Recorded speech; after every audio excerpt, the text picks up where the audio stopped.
যে mobile phone একসময় ছিল বিলাসী পণ্য, এখন সেটি নিত্যদিনের প্রয়োজন মেটায়। মোবাইল ফোন ছাড়া একদিন চলার কথা চিন্তা করাই দায়।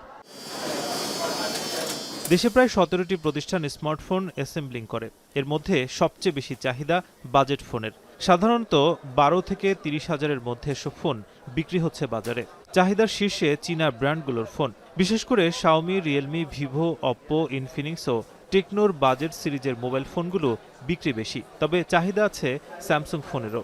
স্যামসাং এর ফোনগুলো আসলে মিড রেঞ্জ বলতে গেলে হয় না। এগুলার ভালো ফোন নিতে চাইলে মোটামুটি আপনার 25 থেকে 40,000 এর মতো লাগবে।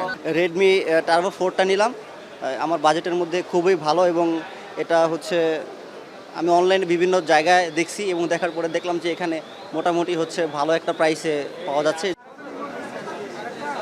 বিটিআরসির হিসেবে আনঅফিসিয়াল নামে 60% বেশি অননুমোদিত স্মার্টফোন বিক্রি হচ্ছে বাজারে। অফিসিয়াল ফোনের তুলনায় এসব ফোন প্রায় 10 থেকে 20% কমে পাওয়া যায়। একটা 4GB র্যামের ফোন পাওয়া যাচ্ছিল আগে 10 থেকে 12,000 টাকা, এখন 16 থেকে 18,000 টাকা তারা দাম বাড়াইছে। এই জন্য গ্রে বাজারটা বেশি তারা ঝুঁকছে। রেডমি টার্বো 4 প্রোটাই, ওটা যদি বাংলাদেশে অফিসিয়ালি হিসাবে আসতো ওইটা 65 থেকে 70-এর মধ্যে প্রাইস রেঞ্জ থাকতো, বাট ওটা আমরা আনঅফিসিয়ালি ভাবে মানে 37,000 থেকে 40,000-এর মধ্যে পাইতেছি। আনঅফিসিয়াল ফোনটা ওইটা আমাদের পারচেসের ক্ষেত্রে আমরা যখন নিয়ে আসতেছি এই ফোনটা আমাদের যে মানে আমরা যখন নিয়ে আসি ওইটা আমাদের খরচ কম হয়, দ্যাটস ওয়াই আমরা সীমিত লাভে দেখা যায় কাস্টমারকে দিতে পারতেছি।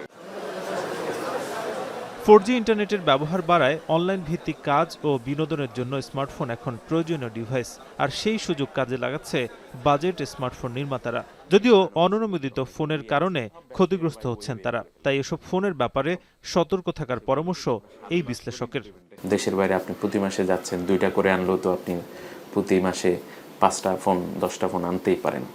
তো সেক্ষেত্রে এই জিনিস আনার পরও যাতে এই জিনিসটাকে সরকারের অধীনে রেজিস্ট্রেশনটা যাতে করতে পারে, এনইআরে যাতে ইনক্লুড করতে পারে, সেই অপশনটা আপনি রাখতে পারেন।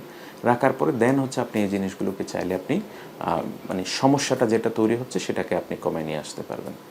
বিশেষজ্ঞরা বলছেন, আগামী কয়েক বছরেও দেশের স্মার্টফোনের বাজারে বাজেট ও মিড রেঞ্জের ফোনের আধিপত্য বজায় থাকবে। কারণ শুধু ব্র্যান্ড নয়, মোবাইল ফোনের দামের বিপরীতে কী সুবিধা পাচ্ছেন সেটিকে বেশি গুরুত্ব দিচ্ছেন ক্রেতারা। নাজমুস সাকিব, এখন, ঢাকা।